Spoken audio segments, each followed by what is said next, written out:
Oi, pessoal, boa noite. Estamos aqui começando uma nova live. Hoje a gente vai conversar com a doutora Michele. Vou fazer o convite aqui para ela. Enquanto isso, vou esperando vocês entrarem para participarem da nossa live, tá? A gente vai conversar sobre autismo, sobre o diagnóstico, sobre os desafios que as famílias enfrentam, os próprios médicos, né? Tô esperando a, a Michelle entrar. Enquanto isso, eu vou vendo aqui os... Ai, a Michelle entrou. Enviei o convite para a Michelle, tô esperando ela entrar. Enquanto isso, já vão pensando nas suas dúvidas, no que vocês querem perguntar, no que vocês querem saber. Michelle, Oi, boa noite. tudo bem? Boa noite. Tudo Joia. um prazer ter você aqui no Instagram para fazer essa live. Obrigada por você ter aceito o convite, tá? Vocês estão ouvindo bem, Michelle? Você está ouvindo bem aí? Tô te ouvindo bem. Eu vou só trocar meu servidor aqui, porque a minha internet está travando. Tá Pessoal, joia. vocês estão ouvindo bem? Rapidinho, não sai daí não.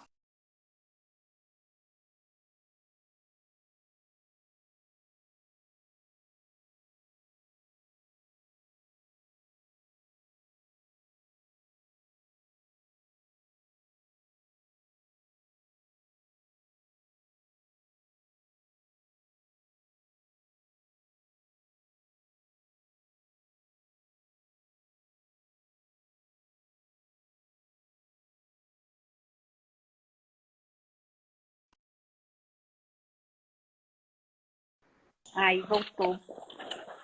Pronto. Tudo bem. O problema agora com a internet é isso, né? É a gente lidar com essas questões de conexão. Vou marcar o tempo aqui para a gente começar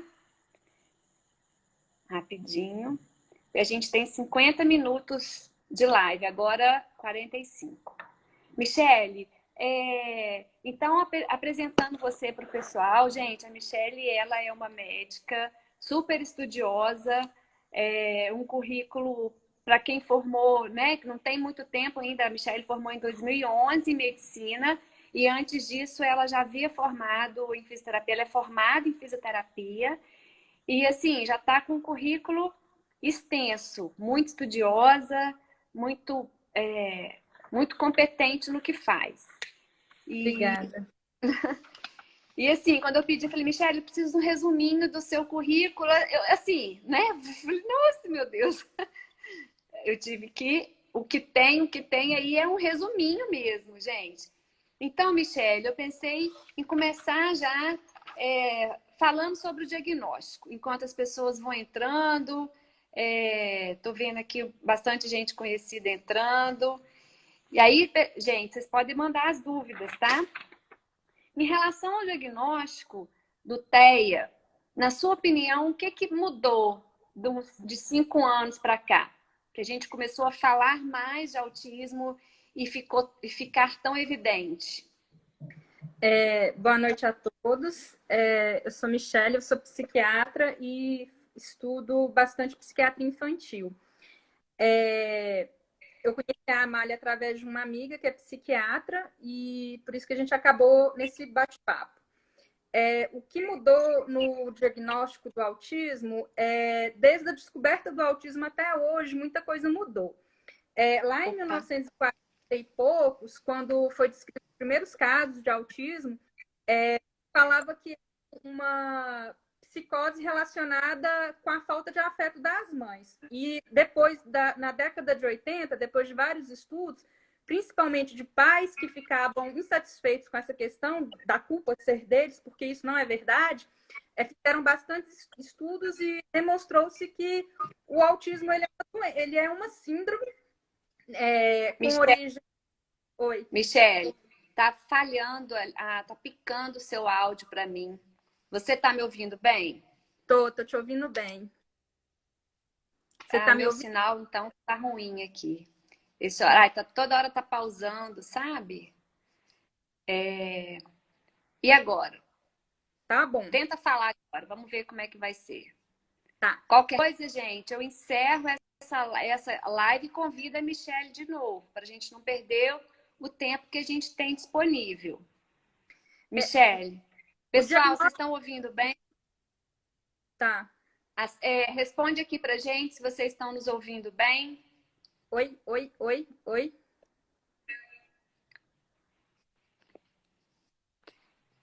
A pessoa não tá. Estou ouvindo bem as duas. Então é para mim mesmo que está ruim o sinal. Então vamos continuar. Pode continuar a sua resposta, né? Em relação ao diagnóstico do TEA nos últimos anos, o que você está vendo de diferente? Aí, na década de 80, é que teve uma grande mudança mesmo, que o TEA passou a ser considerado uma alteração do neurodesenvolvimento. E aí ele entrou no manual do diagnóstico de transtornos mentais. Foi no terceiro, na terceira edição. Na quarta edição já entrou.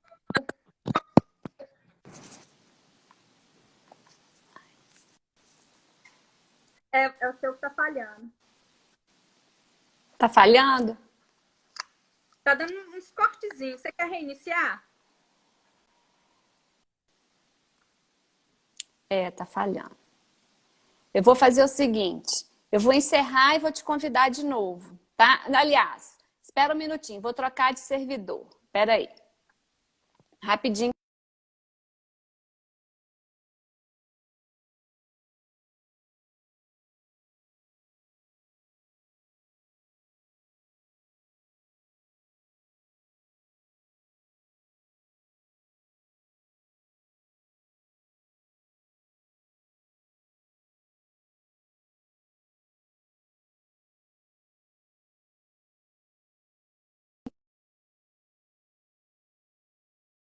Funcionado.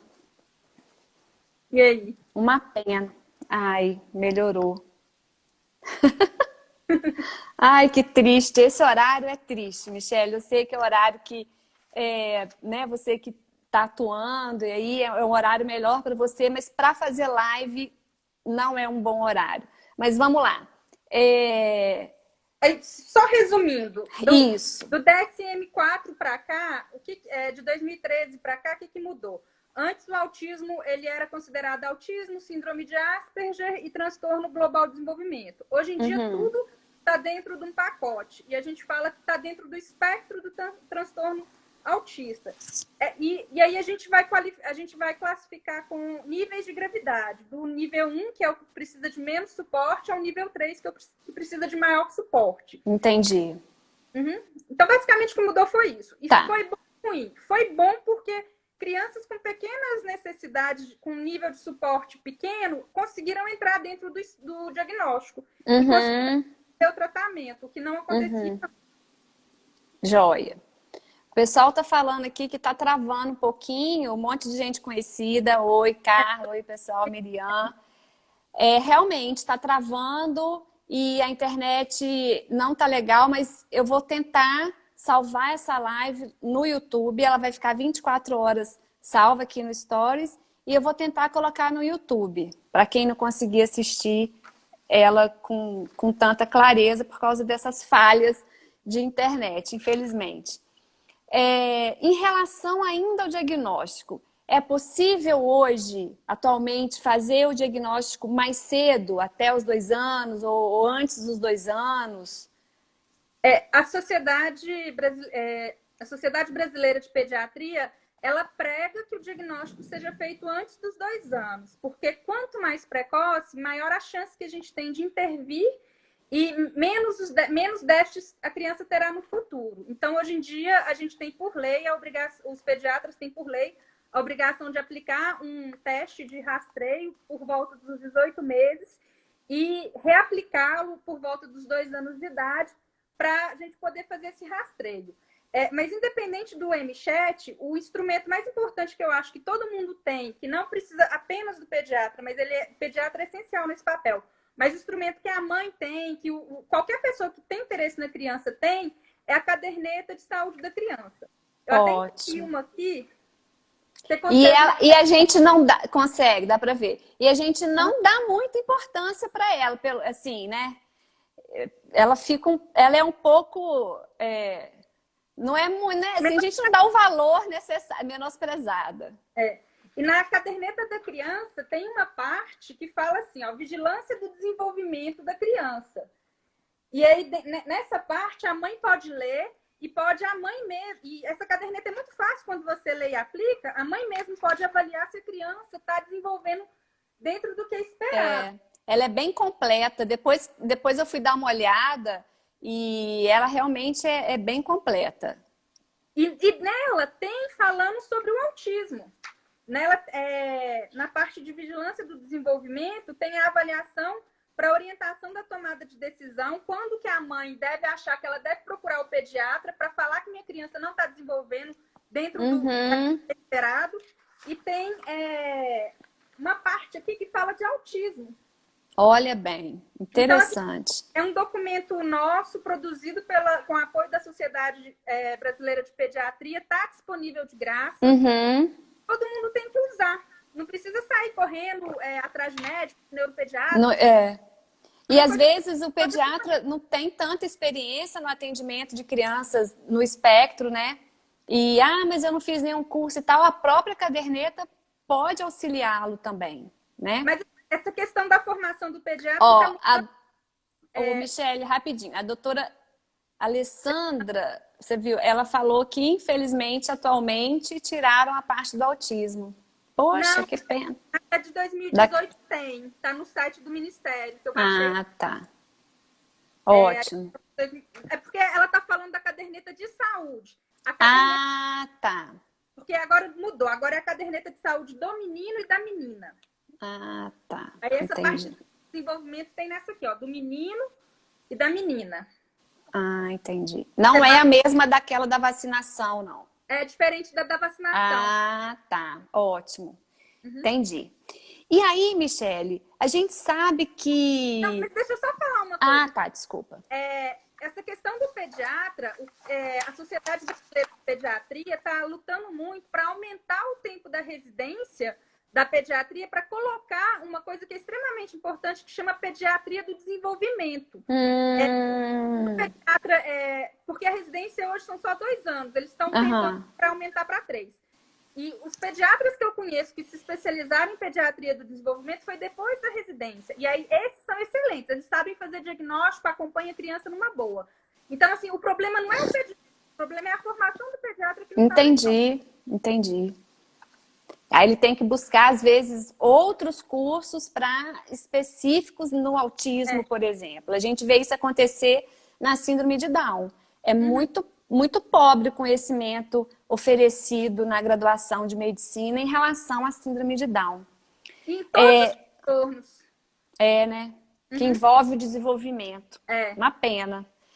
Algumas famílias, elas relatam que viram, que observaram algumas coisas nos seus filhos, ainda pequenos, mas que passavam pelos médicos, não digo pediatras, e ouviam, não, calma, seu filho vai desenvolver, ele tem o tempo dele, ele tem uma ótima saúde, isso é coisa da sua cabeça, principalmente as mães, né, ouvem muito isso.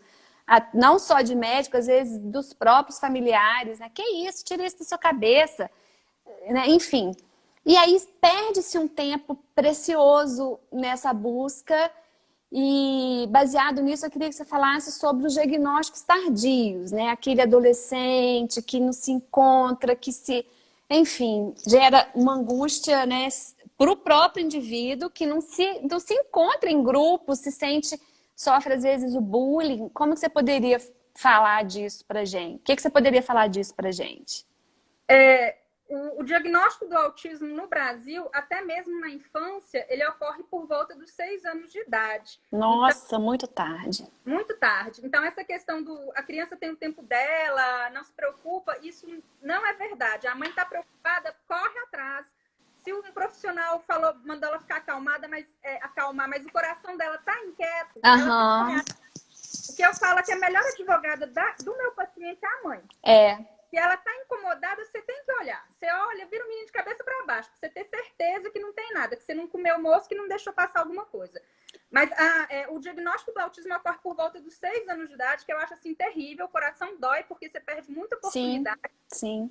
E aí, quando chega nessa idade, a escola que encaminha a criança pra gente, e aí, porque já tem os déficits de atenção, de desenvolvimento de inteligência, de cognição, tem as alterações de comportamento. Mas aí, Michele, rapidinho, só te cortando.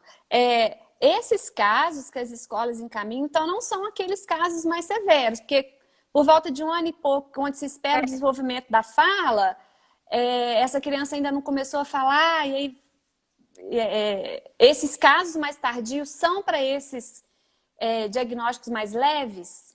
São, porque a síndrome de Asperger, que é geralmente o diagnóstico, que é o perfil com a idade mais avançada, a criança ela não tem atraso no desenvolvimento da fala. Tá. Com inteligência. Então, quando é que ela vai ter problema social? É quando a demanda é maior do que aquilo que ela dá conta de oferecer. Que ela Na escola, no caso. Ela não vai dar conta de desenvolver teoria da mente, de entender o que o coleguinha quer que ela faça, e aí ela começa a ter comportamentos inadequados. E aí a escola manda para o serviço para fazer uma avaliação. E aí o problema é que às vezes a mãe ou o pai fala assim, mas eu também tinha isso quando eu era pequena. A gente escuta vai isso. Passar. Inclusive, isso foi um motivo que eu fiz a minha monografia da pós-graduação de autismo em diagnóstico no adulto. Porque interessante. quando eu recebo crianças bem leve, mas mais tardiamente, eu percebi que os pais estavam dentro do espectro. E aí você vai conversando, e aí você percebe que teve uma vida inteira de sucesso, de casamento, de emprego, mas uma vida inteira de sofrimento e de inadequação, de não se sentir bem no meio, não se sentir aceito socialmente. E aí, assim, o diagnóstico do autismo na idade adulta, ele é possível e, assim, eu tô fazendo muito no consultório porque não tem muito especialista treinado nisso, o foco mais é criança, e é uma coisa, assim, recente, de 2011 para cá, que tem muitos estudos falando sobre a falta de visão para esse paciente, para esse adulto que cresceu negligenciado nesse sentido. Entendi. E assim, esse sofrimento, esse diagnóstico que gera esse diagnóstico tardio que gera esse sofrimento, ele pode ser confundido com TDAH, com outras questões. Com muitas coisas, com TDAH, com transtorno de personalidade, principalmente transtorno de personalidade, às vezes com alguns outros transtornos de ansiedade, transtorno esquizofrênico, que nunca surtou, mas é meio esquisito. Aí o povo fala que é o meio esquisito, né? Então, assim, são vários... É uma gama de diagnósticos que você pode pensar, mas as pessoas não pensam em autismo. Então, assim, pensa em tudo. Transtorno de personalidade, transtorno bipolar por causa da inflexibilidade cognitiva, e às vezes ele reage de uma forma exacerbada porque não deu conta de se adaptar naquela situação. Aí fala que a pessoa é bipolar sem nunca ter entrado em mania ou em depressão. E aí medicações inadequadas. Melhora, fica passando mal com efeito colateral, vai fazer terapia orientada, não melhora. E aí fica aquela coisa arrastada anos de sofrimento, até alguém pensar que pode ser um autismo no adulto. Entendi. E assim, uma coisa que eu vejo também acontecer é, por exemplo, a criança que não fala. Aí, geralmente, ali por volta de 1 ano e meio, 2, que se espera que a criança interaja, já use a fala como mecanismo de interação social para chamar a atenção. Isso não acontece. Aí, muitas das vezes, o fonoaudiólogo é o primeiro profissional a ser procurado. E o que eu sinto? Uma dificuldade grande, às vezes, da família, busca ajuda, mas tem medo do diagnóstico. E com isso, a criança é podada, às vezes, de maiores ganhos por conta dessa dificuldade dos pais em aceitarem como se o diagnóstico fosse uma sentença final, né? E não é assim. Então, hoje em dia, a gente vai aprendendo com a clínica, né? Uhum. Quando eu estava no início da minha formação em psiquiatria da infância, eu adorava dar um diagnóstico em primeira consulta. Eu achava assim, que era um máximo da minha O boa. máximo, entendi. Nossa, olha bem. Eu sei, olha, eu fiz o diagnóstico, É. legal. Mas aí você vai aprendendo que é melhor você preparar a família para isso. Então, hoje eu nunca dou diagnóstico na primeira consulta, por mais que eu tenha certeza, eu peço avaliação de fono, eu peço avaliação de TO, eu aplico escala. E aí eu vou preparando a família e quando eu vejo, Ótimo. vou tentando sugerir para a família aquilo. Mas aí quando eu vejo que existe uma grande resistência, eu falo, olha, não importa diagnóstico. A gente importa o tratamento. Vamos fazer isso, isso e isso, e depois a gente pensa no diagnóstico. Eles aceitam melhor quando você não coloca Não rotula, não dá o... coloca um rótulo.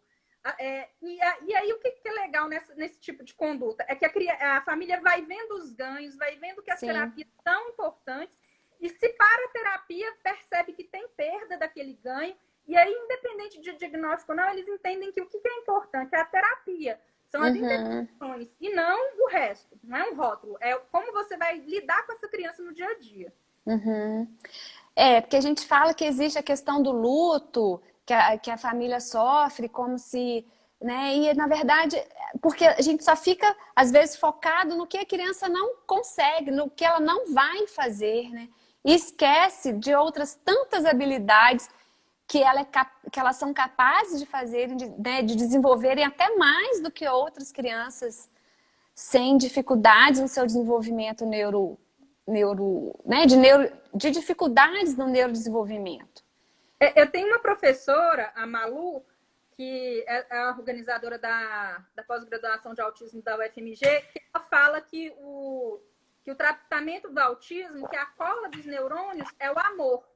Independente de qualquer coisa, a família que tem amor, que tem cuidado por aquela criança, vai ter uma criança que vai desenvolver muito. E a suavidade de você dar o diagnóstico, de você mostrar os caminhos, é extremamente importante. E não vir com o diagnóstico de uma vez só para ser bom médico. Você vai trabalhando aquilo com a família para ela entender que, independente de qualquer coisa, ela tem o que é essencial, que é a cola, que é o amor. E aí, Entendi. você vai usar a terapia que é melhor para aquela família. Não tem que ser a melhor terapia que tem no livro. É a terapia que a família dá conta de gerenciar. E em relação ainda aos diagnósticos tardios, quais são os sinais que os pais, os familiares, ou até os próprios médicos, poderiam perceber, por exemplo, no adolescente, uma criança entrando na adolescência? Eu acho engraçada essa questão de fazer telemedicina, de fazer consulta pela internet. Eu não dou conta porque durante o atendimento eu percebo os trejeitos. Se a pessoa, como está num consultório branco, fechado, fica com muita estereotipia. Então, às vezes, são estereotipias que ninguém percebe, mas você vê. Fica com a mãozinha assim, ou com o pezinho, ou fica fazendo estereotipia facial. E também, eu gosto de fazer muito joguinho de palavra, piadinha adequada para o nível de cognição, para ver se entende a teoria da mente, se entende a vocação. E geralmente as crianças, elas chegam no consultório porque elas sofrem muito bullying, porque elas não entendem as coisas, as questões sociais que estão acontecendo ao redor, não entendem as brincadeiras, então ela é colocada como inadequada, como bobo, como sonso, essas coisas. Entendi. Mas, então, essa questão seria como uma ingenuidade, aquela criança sem malícia? Seria uma falta de malícia, mas aí, e também o hiperfoco. É aquela criança que está uma criança de 11 anos, que está numa rodinha, todo mundo está falando do K-pop, só que ele não gosta do K-pop. Ele gosta de robô, ele gosta. E tem os robôs, as marcas de robô, as indústrias de robô, e ele vai falando só naquilo, mas aí o pessoal começa a falar, mostrar os videozinhos, começa a fazer as dancinhas, e ele não interage, e aí acaba que ele fica sendo excluído socialmente. Entendi. Não é uma questão só de malícia, também tem a questão de malícia. Tá numa rodinha, aí um faz uma brincadeira maliciosa, o outro entende. Ele não entende. Entendi. E aí, Michele, em relação ao tratamento, a gente vê muito a busca das famílias por alguma medicação, por alguma coisa que que vá, eu não sei o que elas esperam, mas o que vai melhorar aquela criança como se fosse uma pílula mágica, alguma coisa assim. A medicação, quando ela realmente é necessária para as crianças, para as pessoas que estão no transtorno do espectro autista? Então, é importante as famílias saberem que não existe medicação para autismo. Não existe uma fórmula mágica que você vai dar para sua criança e que ela vai melhorar. O tratamento do autismo ele é individualizado e cada criança é única. Você vai avaliar se é uma criança que precisa de suplementação, se ela tem uma alteração sensorial, ela não come direito, então ela vai ter um déficit de monte de vitamina e você tem que entrar com suplemento. Ou é uma criança que é muito agressiva e aí você tem que entrar com uma medicação para diminuir a impulsividade e agressividade. Uhum. Se é uma criança que não dorme direito, aí você tem que entrar com uma medicação que aí melhorando o sono, melhora o convívio social, melhora a atividade mental, melhora o humor. Aí a gente fala que é sintomas-alvo. Cada caso é um caso e geralmente a criança que usa medicação é uma criança mais grave. O autismo, o tratamento básico são as terapias de intervenção precoce. Quanto mais rápido se diagnosticar e mais rápido se intervir, melhor é o prognóstico. Mas mesmo quando se faz um diagnóstico tardio, as terapias de abordagem comportamental, e existem várias abordagens comportamentais para serem feitas, elas são as melhores, as que têm melhores resultados. E aí, você poderia citar algumas dessas abordagens comportamentais para quem não conhece? A abordagem naturalística, a gente tem a análise aplicada do comportamento. Então, mas o Denver, você vê essa questão do diagnóstico precoce, né? Aí existe adaptação do Denver para crianças mais velhas, existe essa possibilidade, mas até então é até os 5 anos que a criança se beneficia mais da abordagem. Denver. Porque o Denver, ele é uma coisa mais naturalística, você segue a criança, você aproveita. E dá muito resultado, viu, Michele? É lindo ver fazer. Nossa! É muito bom e o pouquinho que eu aprendi, eu não sou terapeuta, eu faço alguns cursos só para eu saber algumas coisas, basicamente para até para indicar, né? Para indicar e para fazer a minha intervenção durante a avaliação mesmo. Uhum. E é muito legal. Você faz uma coisa lá junto com a criança, no interesse da criança, a criança te responde, você vê assim, nossa, esse menino tem potencial, precisa fazer. É muito legal. O Denver é muito legal, as outras também são boas, mas o Denver, quando é novinho, é a coisa mais fofa de você ver. E aí, quando a gente fala que a criança saiu do espectro, e aí algumas pessoas falam, mas se ela saiu é porque ela nunca esteve. Eu já ouvi comentários desse tipo. Na verdade, o sair seria o quê? Diminuir as características? Sair não existe. A criança, ela sempre vai ser autista. Porque em determinados momentos na vida adulta vão ter questões sociais que ela não vai dar conta. Ela pode ser muito bem treinada, ter feito a terapia muito bem e não ter o mínimo de percepção por outras pessoas, mas se é uma coisa que incomoda o portador do autismo, ele não saiu, né?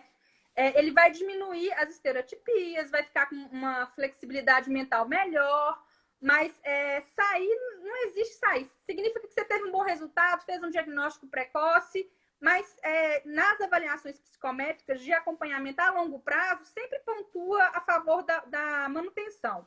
Principalmente o EIDOS, que você pega desde pequenininho, desde quando tem desenvolvimento de fala até a idade adulta. Entendi. Se você fizer avaliação seriada, você vê que melhorou muitos aspectos, mas ainda tem algumas características. Tá, mas por exemplo, você falou das estereotipias. Nem toda criança que está no transtorno apresenta estereotipia. E às vezes mas isso... Hã? Pode falar. E aí, às vezes, você conversando com alguns pais, não, mas meu filho não tem nenhuma estereotipia, não faz nenhum movimento, não é igual os outros autistas que eu vejo, que eu conheço e tal, porque justamente aí vem as questões dos graus, né, das classificações, do leve, do moderado. Você poderia falar um pouquinho sobre isso? Assim, a questão da estereotipia, ela é muito lembrada por causa das questões do flapping, do andar na ponta dos pés e tal. Mas, às vezes, não precisa ser uma estereotipia motora. Pode ser uma estereotipia vocal. Pode ser... também tem a gente esquece muito no autismo, uma coisa que vem muito junto, que não precisa ser uma estereotipia, mas um hábito repetitivo, aquela repetição, Entendi. aquela rotina rígida de sair, e as alterações sensoriais. Às vezes incomoda, não As dá conta de alterações ficar com a sensoriais. etiqueta, a roupa, Entendi. tira tudo. Tá tudo Toda dentro, criança com né? Então seletividade melhora muitas alimentar coisas, mas pode. aí você me pegou. A última aula do meu curso foi uma fonoaudióloga, não vou lembrar o nome dela, mas ela é maravilhosa. Ela falou a respeito da seletividade. A seletividade, ela não está ligada ao espectro, ela pode estar em outros transtornos do desenvolvimento e até mesmo no desenvolvimento oral. Aí você vai saber explicar melhor. Na verdade, assim, ela pode estar. Eu vejo muito ligada a questões sensoriais. Tem a seletividade alimentar, mas se você pesquisar mais, você vai encontrar outras características, né? Eu falo isso porque as mães têm muito medo, né? Já chegam no consultório quando o filho tem atraso de fala, ou quando o filho tem essa seletividade, não quer comer, que é comum em algumas crianças numa determinada fase da infância. Elas já, né? Eu vejo assim, esse medo de ser autista. A maioria nem sempre é. Pode ser outros transtornos, mas é uma coisa que geralmente eu nunca recebi uma criança só com essa queixa. E geralmente ela vem com um combo para mim, mas eu não sou fono, então eu não tenho esse número de atendimento. Não, tudo bem, não tem problema não. Ó, aqui a gente tem uma pergunta. Temos várias e agora eu tô com medo de mexer aqui e piorar a conexão. Eu tô mexendo até devagarinho, gente. Espera aí que eu vou achar aqui. Eu conheço uma mãe, aqui é a Dani, do 21 Conecta, falando que conhece uma mãe que se descobriu no transtorno fazendo as consultas com o filho, levando o filho procurando sobre o tratamento do filho. Isso também tem sido comum, né, Michele? É muito comum, por isso que eu fui fazer a TCC da minha pós-graduação nisso, porque eu percebi, assim, eu sei de cabeça, eu sei vários pais de pacientes meus que eu ia pesquisando assim, e aí percebia, aí eu colocava pro pai, o pai não aceitava, mas isso assim atrapalhava demais no relacionamento. Eu tenho uma mãe que eu lembro de cabeça que ela tinha 2 filhos. O primeiro, o mais novo, chegou para avaliação, aí a psicóloga olhou o outro, viu algumas características, os 2 passaram por avaliação, os 2 estão dentro do espectro, e ao longo do acompanhamento, eu acompanhei essa família por mais ou menos 4 anos, deu diagnóstico para a mãe também. Ela se percebeu com várias características. E a mulher, ela Isso que eu ia perguntar agora. Por que essa... Na mulher, ele é mais difícil de fazer. Exatamente. Porque a mulher, ela tem dentro das teorias do desenvolvimento do autismo, na questão da empatia, a mulher ela tem mais flexibilidade mental, ela percebe melhor o sentimento dos outros e ela copia muito bem. E aí ela vai ela vai copiando o comportamento e vai crescer sem muitas dificuldades. Mas sempre tem alguma alteração sensorial, alguma rigidez no comportamento que incomoda e que a leva em busca desse diagnóstico. Entendi. E que deve ser difícil também, né, Michele? Já na pessoa adulta, né? Até para o próprio médico fazer esse diagnóstico tem complicado. Na infância, com a pessoa, tem várias escalas que você pode aplicar. Tá. As melhores é o ADLS e o ADRI. Mas no adulto? No adulto que eu tô... Também? Interessante. Agora eu tô vendo aqui os comentários. Aí a Mirella falou, o diagnóstico me ajudou muito a entender as reações e as necessidades do meu filho. Interessante isso, né? Então, quando a gente aceita... Alívio, né? É um alívio, é exatamente isso que eu penso. Acho que, no fundo...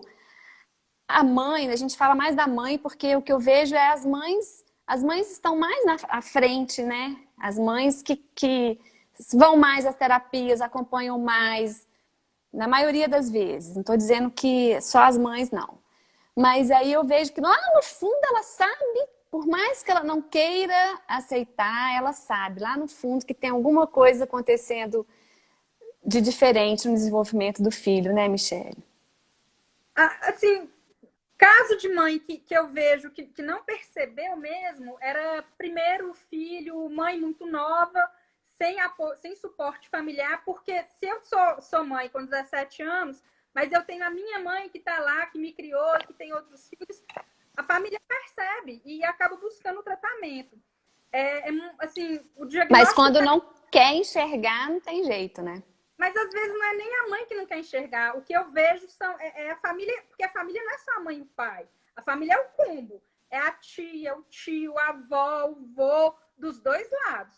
Então, tem muito preconceito. Mas esse menino tá procurando cabelo em ovo. E a mãe, ela tem que confiar no sentimento dela e ir atrás. Porque a família não é só a mãe, é o combo. É verdade. E aqui tem mais uma pergunta. O desenvolvimento com relação aos sentimentos é mais tardio? Repete que eu estava vendo os comentários. O sentimento em relação ao... O desenvolvimento em relação aos sentimentos é mais tardio? Não, assim...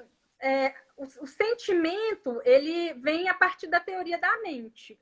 A teoria da mente é a capacidade da pessoa avaliar o que o outro está sentindo. Isso ocorre por volta dos 3, 4 anos. Então, a criança típica, ela vai ter esse desenvolvimento normal. A criança autista, ela não vai ter isso. Se você não ensinar ela a ter isso. Tem sentimento. Ela tem sentimento, mas tem algumas nuances na percepção, no jogo de olhar, no jogo do corporal, que se você não ensinar, a criança não vai aprender. Entendi. Isso é importante o diagnóstico precoce. Porque quanto mais novinho, mais fácil ele aprende e melhor ele repete aquilo para a vida. Em relação à teoria da mente, a teoria da mente trabalha essas questões aí, né? De sentimentos. A teoria da mente... Existem várias teorias que são propostas para alteração cognitiva no desenvolvimento do autista. A teoria da mente ela é um modelo muito conhecido, que foi o primeiro modelo cognitivista assim, que foi proposto, mas existem outras. Tem a teoria da disfunção cognitiva, que é a teoria que eu acho que mais explica por que a criança não presta muita atenção nas coisas. Ela tem uma dificuldade no processamento das informações. A criança autista ela tem uma dificuldade no processamento das coisas de forma global, que aí você junta com a teoria da coerência central, e aí ela fica meio dispersa, atenta a detalhes, não dá conta de processar muitas informações ao mesmo tempo, e isso vai refletir nos parâmetros psicométricos dos testes neuropsicológicos que se aplicam. Entendi. Aqui a gente tem algumas pessoas perguntando, para alguém pedindo para falar, e todos na família dão palpites, realmente, todos, né? E às vezes os palpites não alguns são bem, a maioria, inclusive, são desnecessários, né? Eu falo mas enfim. 2 ouvidos, um para entrar, outro para sair. E aí você filtra o que não é legal, você filtra direto. É isso aí. Eu lembro, eu atendi um dos meus pacientes, ele já estava com seus 13 anos, foi diagnóstico tardio, assim, né? E ele só falava do assunto que ele queria falar. E ele ficava, às vezes, chateado, porque eu chego para falar de um assunto, meus colegas saem, e aí eu comecei, né? Isso tem bastante tempo atrás, a gente não ouvia tanto falar nessa abordagem de teoria da mente e outras, né? E aí eu falava, esse assunto é interessante para quem? Quem gosta desse assunto? Era um tema que ele gostava muito, um personagem e tal. Na minha casa só eu. E aí a gente foi conversando, né? Eu falei, então, né? Aí ele foi, aos pouquinhos, ele foi entendendo aquilo, né? E a questão da inflexibilidade, a dificuldade de entender porque ele tinha uma namorada desde muito novinho. Só que assim, eu acho que só ele que entendia isso.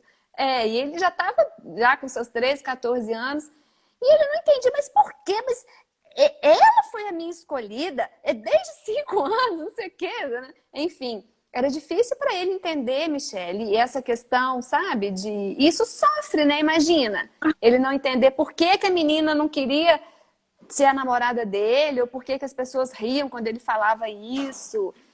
A gente fala isso brincando, mas é sofrido para um adolescente essas questões. E na adolescência, quando eu vou acompanhando os pacientes, principalmente os de alto funcionamento, o que mais ocorre de comorbidade psiquiátrica é a ansiedade e a depressão. Isso é ótimo você falar. Ele se percebe diferente, ele se entende diferente, mas ele não consegue mudar. E aí ele começa a ficar ansioso. E aí nas tentativas frustradas de mudança, ele não consegue, aí ele começa a deprimir.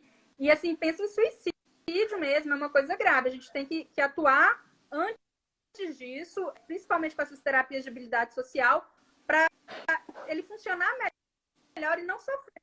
É o que eu falo que quando o diagnóstico do pai de autismo e a criança também é. Por que é importante tratar a criança? Porque a criança não precisa passar por todo o sofrimento que você teve ao longo da sua vida. Isso aí. Né?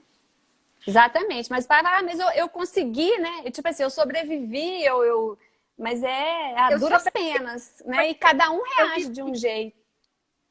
Exatamente. Tem muitas perguntas. E quando a deficiência intelectual é severa, existe possibilidade de um diagnóstico de TEA incorreto? A Dani do 21 Connect está perguntando. Geralmente, quando tem deficiência intelectual severa, a gente vai avaliar pelo nível de funcionalidade no diagnóstico da deficiência. E se houver dificuldade tanto na socialização quanto na independência, se tiver uma deficiência intelectual muito grave, que não dá conta de generalizar as situações, acaba caindo no diagnóstico sindrômico do TEA. Entra do TEA, mas no nível 3 de gravidade. Então, entendi. Pode ser isso, sim. Mas em função do diagnóstico funcional e não em função do diagnóstico original. Geralmente, a deficiência severa junto com o TEA, tem alguma síndrome associada, X frágil, alguma coisa assim. Sei. Né? E é comum também a síndrome de Down estar associada ao TEA. Aí eu não sei se é uma comorbidade, se é uma... está dentro das estatísticas da síndrome de Down, sabe? Ter o TEA associado. Eu acho que é um terço, mais ou menos, alguma coisa assim. É bastante, né, Michele? Mas isso é assunto para outra live, senão bastante a gente não... Mim é acima de 50%. Entendi. Depende. Como eu convivo muito com a comunidade, né, das pessoas com síndrome de Down, a gente vê casos com mais frequência, assim, sabe? Bom, mas aí, Michele, voltando aqui às perguntas. No adolescente, no jovem adulto, né, que teve diagnóstico recente ou tem a suspeita de estar no transtorno, o que você poderia falar? Existe medicação ou a medicação é para tratar as comorbidades aí, a ansiedade, como você falou? O que pode facilitar a vida dessas pessoas? A primeira coisa é aceitar, né, o diagnóstico, porque eu acho que o diagnóstico ele é libertador, porque você entende por que você funciona desse jeito, e aí você para de brigar consigo mesmo, você para de achar que você tem que mudar. Você começa a entender que você funciona daquele jeito, e aí você se pergunta, como é que é a melhor forma que eu posso? Aí entra as terapias de base comportamental. Quando eu falo terapia de base comportamental, não é só familiares, não achem que eu sou aba. Eu gosto do aba, eu gosto de tudo. Eu acho que de um pouquinho para poder saber. Aba é a ciência, né? A gente pode dizer que a aba é a mãe de todas. E hoje em dia ela está muito melhorada. Hoje em dia tem muitas técnicas muito melhoradas. E aí começar a fazer terapia.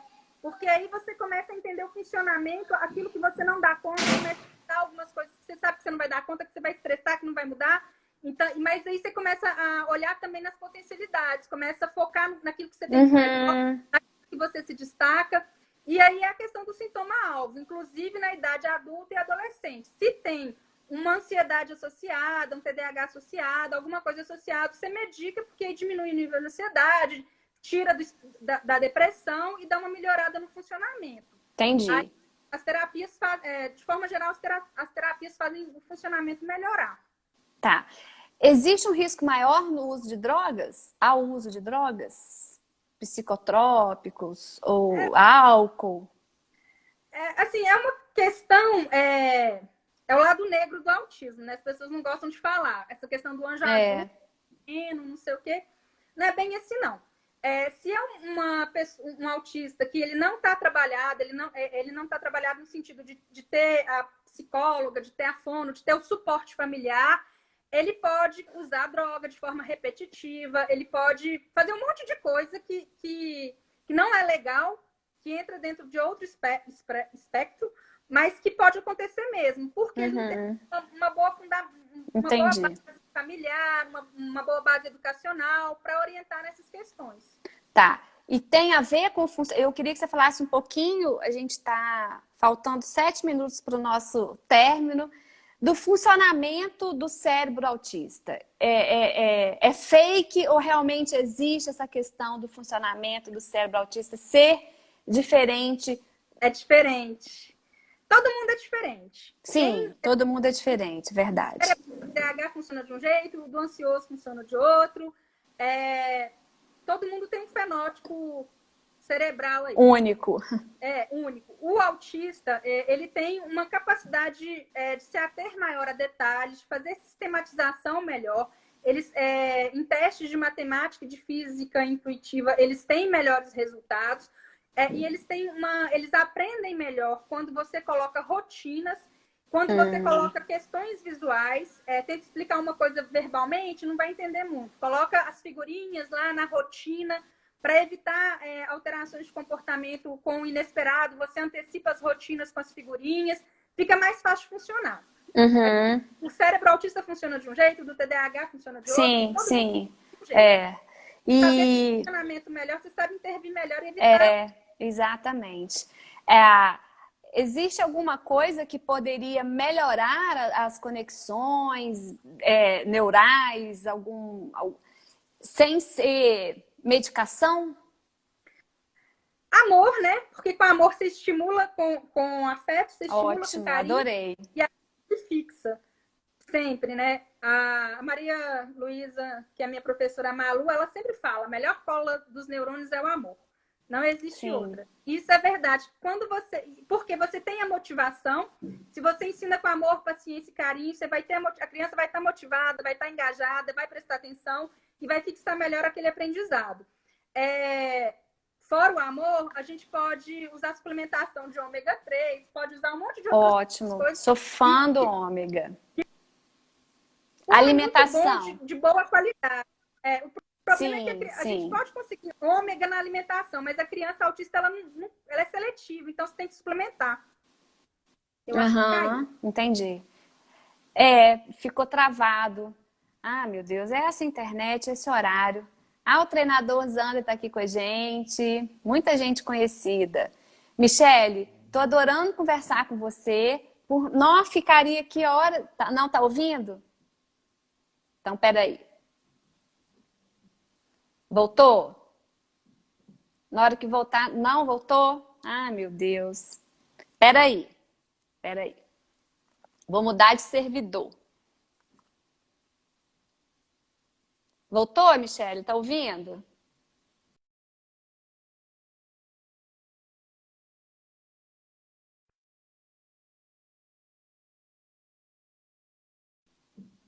E agora? Não? Peraí. Não, será que é o microfone? Vocês estão ouvindo, gente? Deixa eu tirar o fone aqui. Pessoal, vocês estão ouvindo? O que o pessoal está falando aí? Não, eu não travou.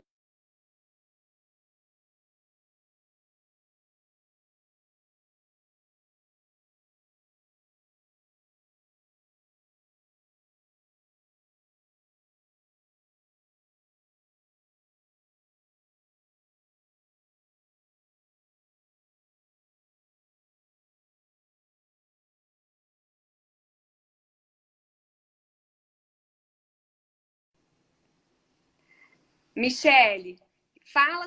Peraí. Peraí.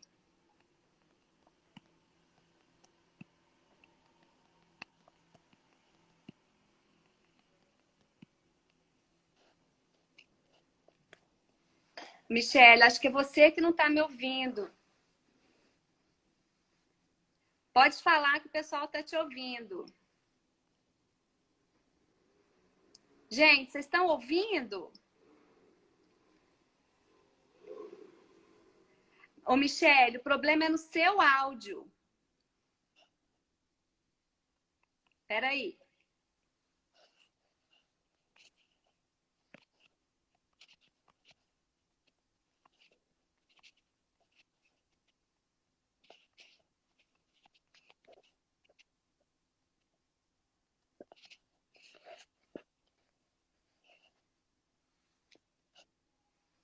Tá ouvindo agora? Não?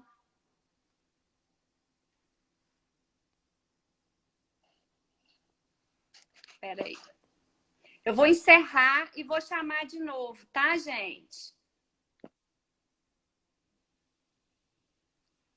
Então, eu vou fazer assim, meninas. Eu vou encerrar e vou chamar de novo. Vou te chamar de novo, peraí.